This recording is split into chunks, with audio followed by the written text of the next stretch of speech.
Bonjour. Alors, je vous ai trouvé un bon exercice que je voudrais partager avec vous. Le suivi temporel d'une réaction par conductimétrie. Alors, la réaction entre l'aluminium et l'acide chlorhydrique, lente et totale, à la température de 20 degrés Celsius. On met dans un bécher M de Al égale 27 g d'aluminium Al solide et un volume V égale 20 ml d'acide chlorhydrique H3O+, Cl- AQ. De concentration C égale 12 10-3 mol litre moins 1. L'équation de la réaction est 2Al solide plus 6H3O+ AQ donne 3H2 gaz plus 6H2O AQ plus 2Al3 plus AQ. D'accord? Donc, la courbe représente la variation de la conductivité sigma en fonction du temps. Sigma égale F de T. Alors voilà, c'est la courbe là, elle part d'une valeur maximale, diminue jusqu'à rester constante avec le temps. Et là, la tangente à la courbe à l'instant t égale 6 minutes. On verra ça plus tard. Bon.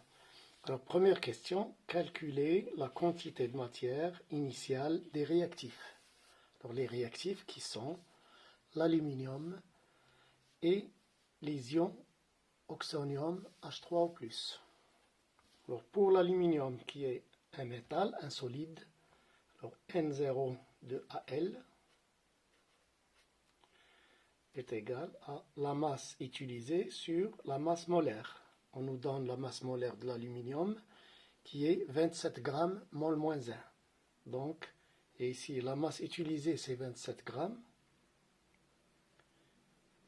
divisé par la masse molaire qui est 27 g mol moins 1. Donc, la quantité de matière initiale c'est 1 mol. Voilà, pour Al. Pour les ions oxonium, H3O+, N0 de H3O+. Alors, puisque c'est un ion en solution, on utilise la formule C fois V, concentration fois le volume. Concentration de la solution fois le volume.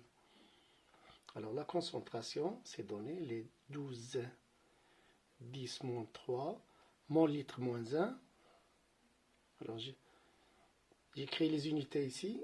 Vous verrez pourquoi dans la suite. Alors 20 millilitres qui est 20 10-3 litres.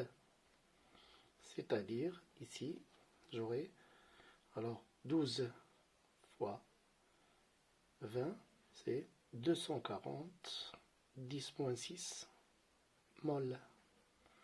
Alors je peux l'écrire 2,4 10-4 mol, comme je peux le laisser comme ça, 2,4, écriture scientifique, mol. Mais j'aurai besoin de cette écriture-là.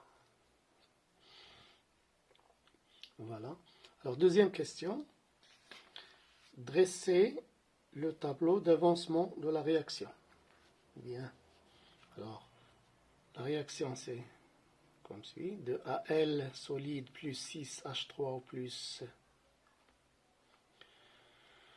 AQ donne 3H2 gaz plus 6H2O AQ plus 2Al3 plus AQ. Voilà. Alors je dresse le tableau rapidement. Ça vous savez le faire. Etc. Alors à l'instant 0, ici c'est N0 qui est 1 mol. H3O+, c'est 240 10-6 mol. Pour H2, c'est 0 au début, il n'y a pas encore de gaz. Ici, c'est en excès, puisque c'est en solution aqueuse. L'eau est toujours en excès. Et là, c'est 0 aussi au début. Alors, à un instant t quelconque, ce sera 1 moins 2x, ici. Et là, c'est 240, 10 moins 6, moins 6x. Et là, c'est 3x. X est toujours pour l'eau. Et là, 2x. À l'instant final, 1 moins 2xm. 240, 10 moins 6, moins 6xm. 3xm. X est toujours 2xm. Voilà le tableau d'avancement de la réaction. Alors une question qui est importante.